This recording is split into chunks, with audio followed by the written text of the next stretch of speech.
नमस्कार YouTube family. पत्नीच्या नावावर जमीन खरेदी करताय का?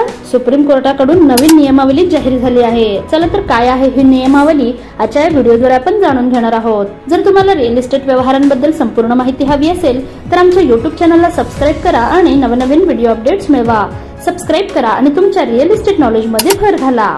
सर्वोच्च न्यायालयाने 2025 मध्ये दिलेल्या ऐतिहासिक निर्णयानुसार पत्नीच्या नावाने जमीन खरेदी करणाऱ्यांसाठी नवीन मार्गदर्शक तत्वे लागू होणार आहेत.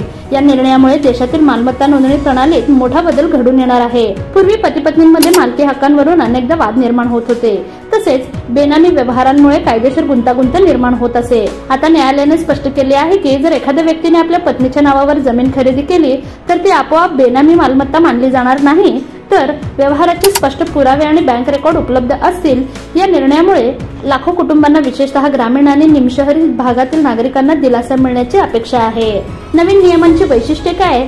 तर नवीन जमीन नोंदणी नियम 2025 अंतर्गत मालमत्ता खरेदी प्रक्रिया अधिक पारदर्शक आणि कडक करण्यात आली आहे. पत्नीच्या नावाने जमीन खरेदी करताना आता खरेदीदाराला संपूर्ण व्यवहाराची माहिती आणि कागदपत्रे सादर करावी लागतील. जर जमीन खरेदीसाठी पैसा पतीच्या खात्यातून दिला गेला असेल तर तो नोंदणी रेकॉर्डमध्ये स्पष्टपणे नमूद करणे बंधनकारक असेल. न्यायालयाने म्हटले आहे की या नियमामुळे करचोरी, बेनामी व्यवहार किंवा कौटुंबिक मालमत्ता वादांवर नियंत्रण मिळवता येईल. सरकारलाही यामुळे पारदर्शकता वाढविण्यास आणि रिअल इस्टेट क्षेत्रातील अनियमितता रोखण्यास मदत होईल. या निर्णयामुळे समाजात महिलांच्या मालमत्ता हक्कांना अधिक बळ मिळेल. पतीने पत्नीच्या नावावर जमीन खरेदी केल्यास ती केवळ औपचारिकता न राहता तिचा वास्तविक मालकी हक्क म्हणून मान्य केली जाईल. महिलांच्या आर्थिक सक्षमीकरणाकडे मोठे पाऊल.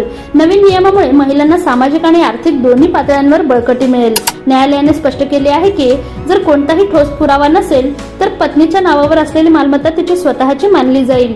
ग्रामीण भागात जिथे अनेक महिला फक्त नावापुरत्या मालक असतात तेथे हा निर्णय क्रांतिकारक ठरू शकतो. हे पाऊल महिलांना आर्थिक स्वावलंबन देईल आणि मालमत्तेवरील त्यांचा हक्क अधिक बळकट करेल. नोंदणी प्रक्रियेत आवश्यक सुधारणा. या नवीन धोरणानुसार देशभरातील जमीन नोंदणी विभागांनाही प्रशासकीय बदल करावे लागतील.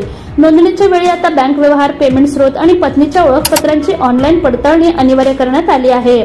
फसवणूक टाळण्यासाठी रजिस्ट्री कागदपत्रांवर पती पत्नी दोघांच्याही डिजिटल स्वाक्षऱ्या आवश्यक असतील. काही राज्यांनी आधीच ही प्रक्रिया त्यांच्या ऑनलाईन पोर्टलद्वारे सुरू केली आहे. त्यामुळे नोंदणी प्रणाली अधिक सुरक्षित, पारदर्शक आणि विश्वासार्ह बनेल. सामान्य नागरिकांना याचा काय फायदा होणार आहे? तर नवीन नियमांमुळे सामान्य नागरिकांना मोठा फायदा होणार आहे. पूर्वी मालमत्तेच्या मालकीवरून उद्भवणारे वाद आता कागदपत्रांवर आधारित पुराव्यांमुळे कमी होतील. बनावट व्यवहारांना आळा बसेल आणि कर चोरीच्या घटनाही कमी होतील. पतीने पत्नीच्या नावाने जमीन घेतल्यास त्याला हे सिद्ध करावे लागेल की हा व्यवहार स्वेच्छेने आणि वैध उद्देशाने करण्यात आला आहे. सर्व व्यवहार बँक खात्याद्वारे आणि नोंदणी विभागाच्या पडताळणीनंतरच वैध ठरतील.